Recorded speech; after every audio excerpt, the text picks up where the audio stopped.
Boa noite. Que a graça e a paz da parte de Deus, nosso Pai, e do nosso Senhor Jesus Cristo esteja chegando até a sua vida, a sua família, a sua casa. No poder do Espírito Santo, estamos começando o culto desta noite e também na preparação para a nossa exibição do livro do Apocalipse. E, enquanto isso, nós vamos louvar a Deus, orar e estaremos então apresentando a palavra Porta, Caminho e Alvo. Pai Celestial, em nome de Jesus Cristo, pedimos a sua bênção, a sua graça. Todas as pessoas que vão receber, ouvir, ser abençoadas com esta mensagem, com esse ensinamento. Nós pedimos a tua direção para a honra e glória do teu nome santo. Amém.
Aleluia.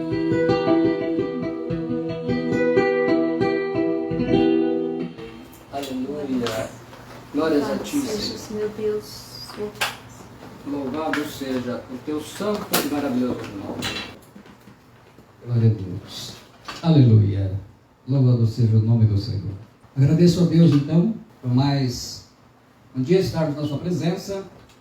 E hoje, então, estaremos aí ministrando a palavra Porta Caminhal. Nós estamos preparando, o Apocalipse, como você nunca viu. E isso, com certeza, vai abençoar você, porque a gente quer que você veja. O Apocalipse ele será apresentado mais ou menos nesses moldes, com bastante visualização, por ser até um tema difícil, e a gente poder simplificar. E da mesma maneira nós vamos fazer o Porta, Caminho e Alvo. Então, com esse tema, Porta, Caminho e Alvo, nós estaremos ministrando uma boa parte da mensagem inicial do Evangelho do Senhor. Porta, Caminho e Alvo, Foi uma mensagem de 2018. Os discípulos de Jesus e seus frutos pela obediência. Nisto é glorificado meu Pai, que deis fruto, muito fruto, e assim sereis meus discípulos. João 15, 8. A gente sempre fala isso, Forma de, segundo esse psicólogo americano, William Glasser, 10% nós aprendemos sozinho. 20% quando nós ouvimos a pregação. A pregação como você está acostumado a ouvir na igreja. 30% quando vemos. 50% quando vemos e ouvimos a ministração, que é o que nós fazemos agora. Então nós gostamos muito de utilizar isso, porque veja bem, você aprende 50%. Bem mais do que os 20%, normalmente, quando a gente só prega. 70% quando discutimos e debatemos, isso aqui é o discipulado. 80% quando vivenciamos, também é o discipulado. E 95% quando ensinamos, também é o discipulado. Pergunta: como cristão, qual é o seu alvo até Jesus voltar? Qual é o seu alvo? Na terceira parte nós veremos qual é o seu alvo. Salvação, o céu, a santidade, ser semelhante a Jesus ou Jesus. Qual é o seu alvo? A salvação, o céu, a santidade, ser semelhante a Jesus ou Jesus. Desorientados vivem muitos cristãos por não terem uma clara definição do propósito de Deus para suas vidas. Creem erroneamente que o alvo de suas vidas cristãs é chegar aos céus. Aprendem que o alvo de Deus é a salvação dos seres humanos, como se tudo girasse em torno do homem e suas necessidades. Nós veremos isso ainda. Deus criou o homem à sua imagem. Então, nós temos aí a criação pelo Senhor Jesus. E disse Deus: façamos o homem à nossa imagem, conforme a nossa semelhança. Gênesis 1, 26. Deus que tudo criou por meio de Jesus Cristo. Então, Jesus Cristo estava criando lá o Adão. Imagem e semelhança de Deus. Imagem, a palavra tselem, em hebraico, sombra, quer dizer, ter as faculdades de raciocinar, inteligência, personalidade, ouvir, ver, falar e ter livre-arbítrio, não ser como um robô. O homem é triuno. Então, nós temos faculdades para pensar, para raciocinar, personalidade, a gente ouve, fala, tem, dentro desta parte da imagem, nós temos o quê? O livre-arbítrio, a capacidade que nós temos de fazer escolhas livres, correto?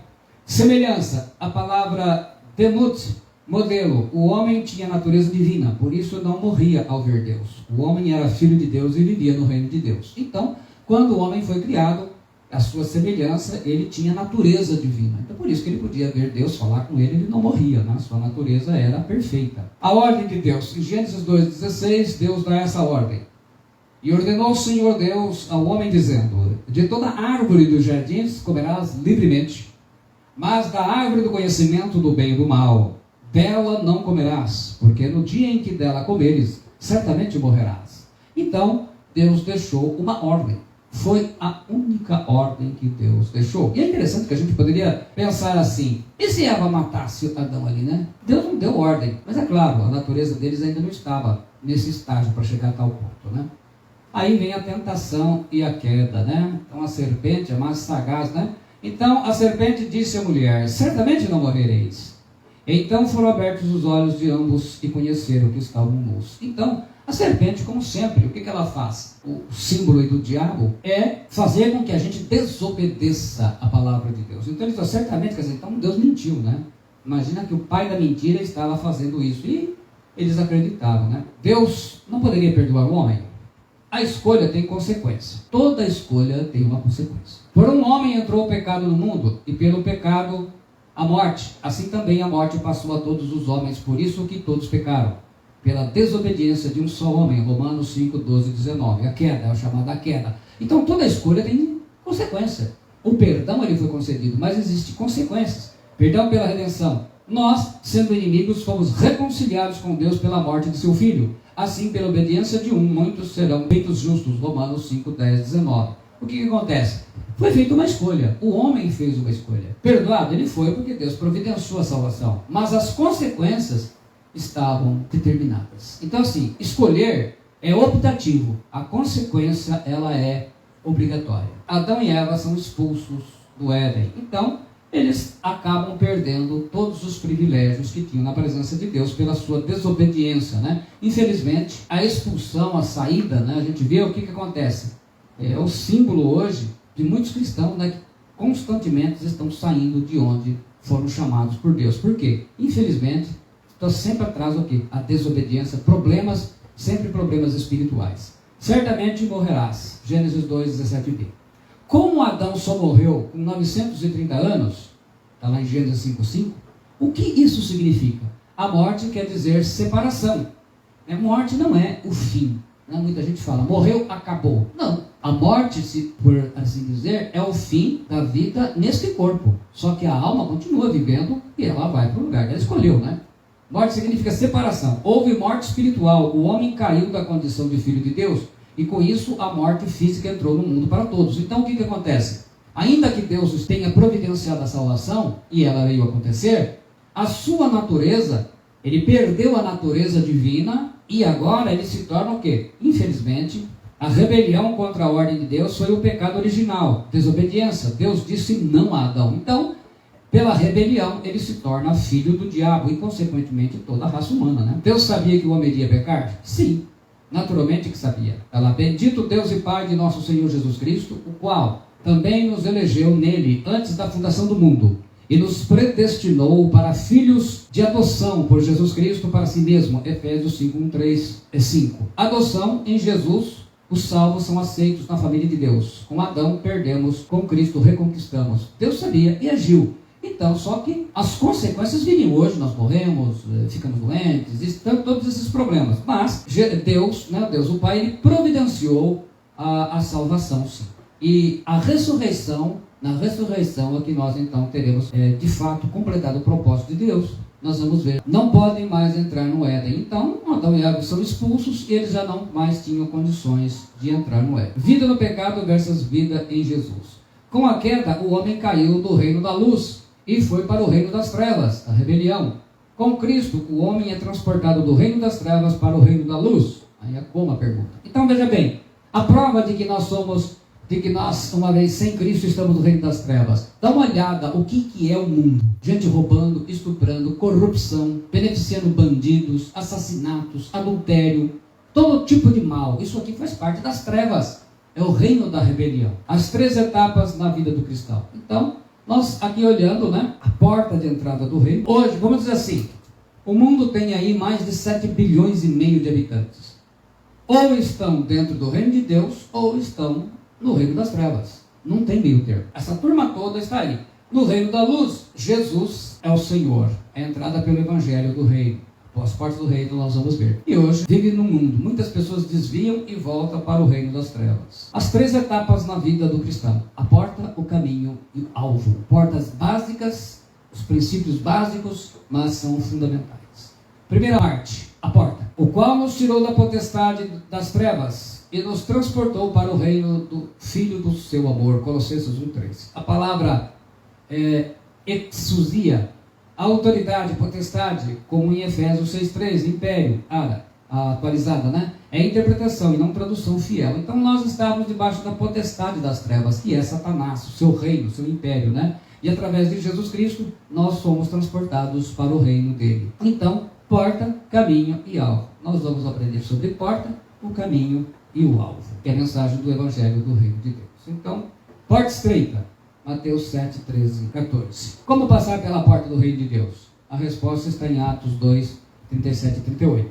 Então vamos lá. Arrependimento, ser batizado, receber o Espírito Santo, de criatura de Deus, nós temos o poder de sermos feitos filhos de Deus, conforme está lá em João 1,12. Como passar pela porta do reino de Deus? A resposta: e disse-lhes Pedro: arrependei-vos e cada um de vós seja batizado em nome de Jesus Cristo, em remissão de pecados, e recebereis o dom do Espírito Santo. Então, eu confesso Jesus, Senhor de minha vida, para a salvação, e a porta, eu sou batizado. Quando eu falo batizado, nós estamos falando de batismo por imersão. Isso é batismo de adulto que se arrepende. Batismo de criança não é bíblico, não tem valor no reino de Deus. É apenas uma tradição religiosa, mais uma superstição. Porta estreita, Atos 2,37. Arrependimento, a palavra metanoia no grego, quer dizer mudar a mente, a atitude e o caráter numa tristeza diante do pecado. O remorso é uma tristeza sem esperança. Do arrependimento nasce a fé viva. Não é o arrependimento que salva, mas é dele que nasce a fé viva, porque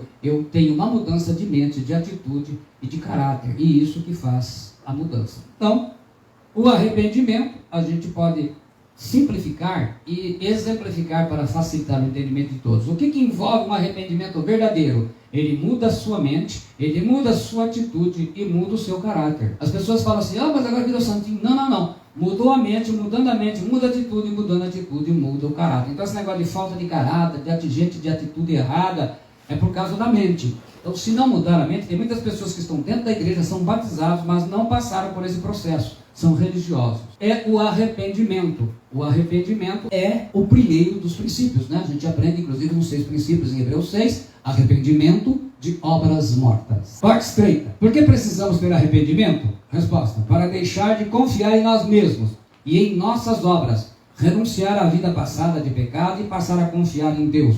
Jesus Cristo passa a ser teu Senhor. Então, por que a necessidade do arrependimento? A rebelião é a independência. Você faz o que quer, para quem quer, do jeito que quer. Quando nós nos arrependemos, nós passamos o quê? A confiar em Deus, a ser dirigidos por Deus. Então as pessoas falam: não tenho fé, não confio em Deus. É porque não passou pelo processo do arrependimento. Então, Jesus Cristo só é Salvador de quem Jesus é também o Senhor. E por que me chamais Senhor, Senhor, e não fazeis o que vos digo? Lucas 6,46. Nem todo o que me diz Senhor, Senhor entrará no reino dos céus, mas aquele que faz a vontade de meu Pai que estás nos céus. Mateus 7,21. Então, não basta dizer Senhor, tem que tê-lo como Senhor. 6 realidades espirituais do batismo. Nós somos revestidos de Cristo, literalmente colocado dentro de Cristo, como roupa, Você coloca o corpo dentro da roupa. Porque todos quantos fostes batizados em Cristo, já vos revestiste de Cristo. Gálatas 3,27. Já estou crucificado com Cristo, e vivo, não mais eu, mas Cristo vive em mim. Gálatas 2,20. Parte A. Então, primeira coisa, nós somos revestidos de Cristo. Por isso que fala de porta, Porque é uma identidade com Ele. Então, o nosso velho homem é crucificado. Quando você está nessa situação na água, seja na piscina, onde for, Assim também vós, considerai-vos certamente mortos para o pecado, mas vivos para Deus em Cristo Jesus, nosso Senhor. Aqui significa que você morreu para o mundo. Então, quando você está em pé, para começar o ato do batismo, você está lá em pé, você tem que entender, isso aqui é um morto. O que se faz com o morto? Enterra. E, no caso, espiritualmente, enterra o batismo, Por isso que tem que ser por imersão. O batismo é o teu sepultamento, Romanos 6,4a. De sorte que fomos sepultados com ele pelo batismo na morte. Então, isso daí é o sepultamento. Você está sendo sepultado para o mundo. Por isso que o batismo tem que ser assim, por imersão mesmo. Está vendo? Lá mesmo, enfia dentro da água mesmo. Enterrou. Não tem conversa. Derramamento, jogar com baldinho, isso não é batismo. A palavra batismo em grego significa baptizo, significa mergulhar. E é isso aí que acontece. Ressuscitamos em Cristo. Romanos 6, 4b ou 5. Novo nascimento. Para que como Cristo foi ressuscitado dentre os mortos pela glória do Pai, assim andemos nós também em novidade de vida. Então, verdadeiramente, quem se arrependeu, teve o novo nascimento, tem que entender que o batismo morre para o mundo e nasce para Jesus Cristo. Então ele tem que ter uma novidade de vida. A sua vida é diferente daquela do passado, do pecado. Lavamos os nossos pecados. Agora, por que te detens? Levanta-te e batiza-te e lava os teus pecados, invocando o nome do Senhor. Atos 22:16. Realidade vinda do sangue de Jesus. E ele me disse: estes são os que vieram da grande tribulação e lavaram as suas vestes e branquearam no sangue do Cordeiro. Apocalipse 7,14. Isso aqui também será estudado no livro do Apocalipse, com visão ainda para vocês. Então, somos enxertados no corpo de Cristo. Quer dizer, tudo isso é uma realidade que nós estamos vendo, Essa é a quinta do batismo, da importância que ele tem. Pois todos nós fomos batizados em um espírito, formando um corpo. quer judeus, quer gregos, quer servos, quer livres, e todos temos bebido de um Espírito. 1 Coríntios 12, 13. Ninguém é igreja sozinho em casa. Diz lá 1 Coríntios 12, 19. E se todos fossem um só membro, onde estaria o corpo? Quem anda solto é Satanás. Então, nós somos enxertados no corpo de Cristo. Você é batizado, o corpo de Cristo é a igreja. Pergunta, que igreja que você é? Só tem uma. Só tem a igreja do Senhor. A igreja de Jesus Cristo é a igreja de Deus. Só tem uma igreja. Você está em congregações, tem denominações diferentes. Não importa o nome, se é Assembleia de Deus, se é a Igreja do Evangelho Quadrangular, Comunidade Evangélica do Reino de Deus, El Shaddai. São os nomes que nós temos que dar aqui em questões legais. Mas a igreja, corpo, é um só tem um. A igreja do Senhor Jesus. Até porque quem é o dono da igreja a comprou com preço de sangue. Somos enxertados no corpo de Cristo. Igreja, sua nova família. Então, tendo Cristo Jesus como cabeça, a igreja é o corpo. Eu e você fazemos parte dela. Então, todos os cristãos de todos os tempos, fazem parte desse corpo, onde Cristo é o cabeça. Então, só tem essa igreja, não tem outra. Uma indagação de consciência.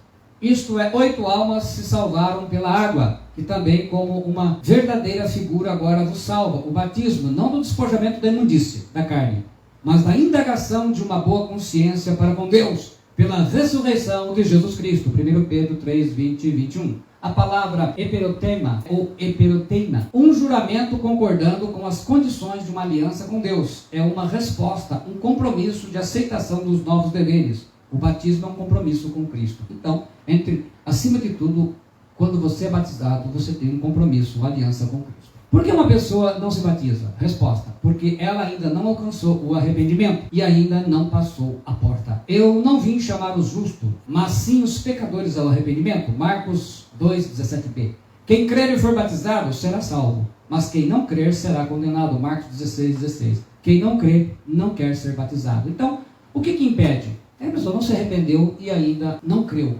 A partir do momento que ela crê, como disse Jesus, quem crer e for batizado será salvo. Não tem jeito. Tenho que estar preparado para pedir o batismo? Resposta: em Atos 2,41, 3.000 pessoas foram batizadas e não deu tempo de saber se estavam preparadas. Cada uma teve arrependimento. A única coisa que você precisa é arrepender-se dos seus pecados, arrepender da sua rebelião, e agora você passa a ser dependente de Deus. E disse-lhes Pedro: arrependei-vos e cada um de vós seja batizado em nome de Jesus Cristo. Então, o que é preciso? Se arrepender, porque o arrependimento abre as portas para a fé viva. 3.000 batizados em Atos 2, um monte de gente. Vai saber lá se estava preparado ou não. A preparação, na verdade, é o coração, Você tem que estar pronto.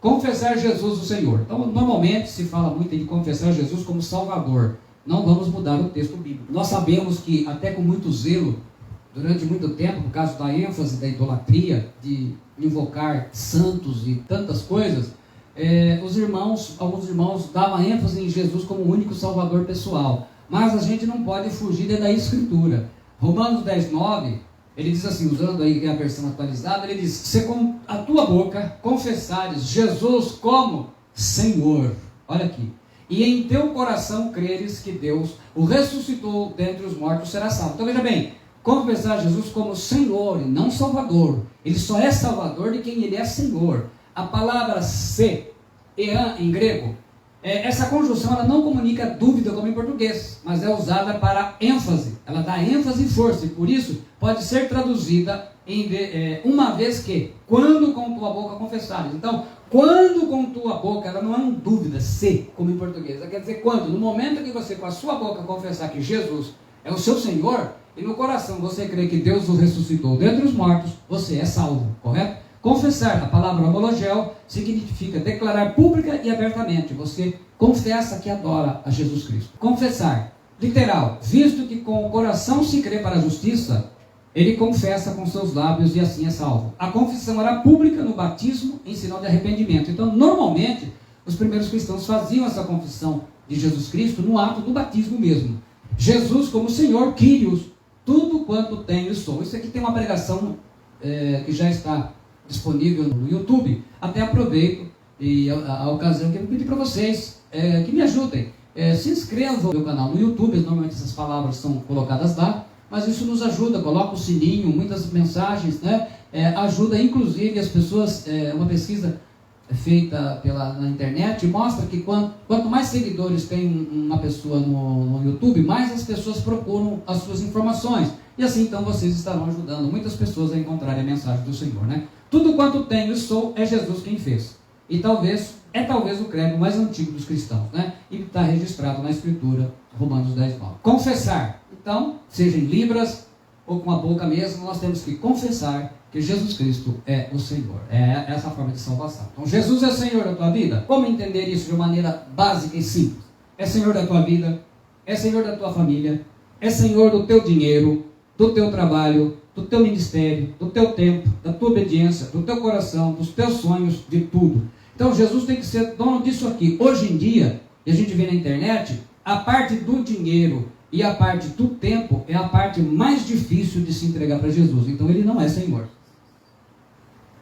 Se Jesus Cristo não for Senhor de tudo na sua vida, ele não é Senhor de nada. Porque ele não aceita segundo lugar. O primeiro mandamento é amarás a Deus sobre todas as coisas. Segundo, ele não aceita. Jesus é Senhor da tua vida? Então, ele tem que ser Senhor de todas as coisas. Confessar. Mateus 10:32, Apocalipse 3:5. Portanto, qualquer que me confessar diante dos homens, eu confessarei diante de meu Pai que está nos céus e diante dos anjos de Deus. Lucas 12:8c. Mas qualquer que me negar diante dos homens, eu o negarei também diante de meu Pai que está nos céus. Mateus 10:33. E diante dos anjos de Deus, completando a frase em Lucas 12:9b. Está bem claro aí, Jesus está dizendo, né? Se você não confessá-lo aqui, lá também ele não vai confessar você, então um abraço, né? Vai para o inferno. O que o ato de batismo significa na prática? Para o não batizado, que ele não passou pela porta, que está em cima do muro, que ainda não está salvo. Só que assim, tem o céu, o terceiro céu, o paraíso, o seio de Abraão, e tem o inferno. Então, o não batizado, ele ainda não foi para o céu e também não foi para o inferno, está aqui. Mas, quando morrer, Jesus já definiu. Porque se você não se definiu por Cristo, você já definiu o teu futuro, correto? Existe uma pergunta que se faz assim, o que uma pessoa precisa fazer para ir para o inferno? Nada, é só ficar como tal, ela já está indo para lá. A pergunta é, o que ela tem que fazer para ir para o céu? Que é confessar Jesus Cristo como seu Senhor e ser batizada. Para nós que fomos batizados, que atravessamos a porta do reino de Deus e vamos para a segunda etapa. Então é essa a questão, tá ok? Receber o dom do Espírito Santo, em quem vós estáis depois que ouviste a palavra da verdade, o evangelho da vossa salvação, e tendo nele também crido, fostes selados com o Espírito Santo da promessa, o qual é o penhor da nossa herança, para a redenção da possessão adquirida para louvor da sua glória. Efésios 1:13-14. Selados, penhor. A palavra penhor, arrabon, em grego, significa dinheiro, entrada, dado como pagamento inicial. Então o Espírito Santo é dado como se fosse a primeira parcela, aquela entrada que a gente dá, né? Selo, esfradigitsu. Tem 4 verdades espirituais. Primeiro, a segurança. É Ele que guia você. Guia eu. A autenticidade. Ele mora em você.